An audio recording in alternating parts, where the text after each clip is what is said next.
This is not the video that I expected to record. I had planned this video to be about me creating my copper sulfate pentahydrate solution, but when I created it, I ended up with a dark blue solution that had a lot of gray cloudiness to it. That cloudiness eventually precipitated out into a gray goo powder at the bottom of the beaker, and I didn't quite know what to make of it.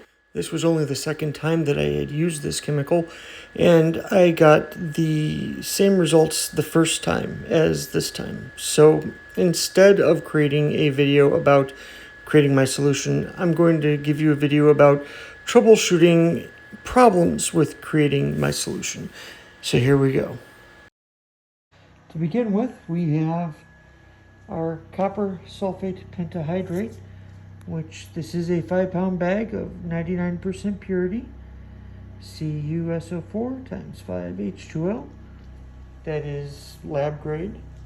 And then we have gallons of distilled water, plain old boil the water to steam and then recondense the steam and you've got distilled water.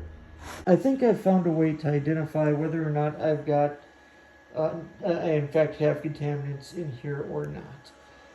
This solution here has 15 grams of copper sulfate pentahydrate per 100 milliliters of water. The mass of 50 milliliters of this solution, drawn from the top so I don't get any of the crud at the bottom, should show 57.5 grams, if in fact that is all copper sulfate pentahydrate.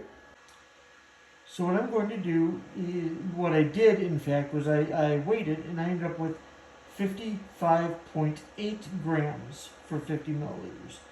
So 5.8 grams instead of 7.5 grams for that 50 milliliters, meaning that clearly not all of this copper sulfate pentahydrate made it into the solution, or that's not all copper sulfate pentahydrate.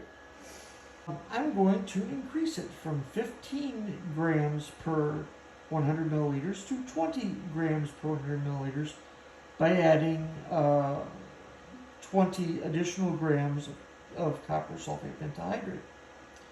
That's 5 additional grams per 100 of the 400 milliliters that I have there. I would expect that 50 milliliters of that solution would weigh 60 grams. 50 grams for water, 10 grams for what was dissolved into it. If it comes up as something more than 55.8 grams, then I know that this is an issue with just some contamination. Now, contamination is not a horrible thing in this case. There are other hydrates for copper sulfate. There's also copper sulfate anhydrous, which doesn't have water. The neat thing about all of them is they are less soluble in water than copper sulfate pentahydrate is. So if anything is going to dissolve into that solution until it is saturated, it will be copper sulfate pentahydrate. I will add 20 grams to this beaker. At the same time, though, I am going to bump it to 700 milliliters. That's the amount that I need.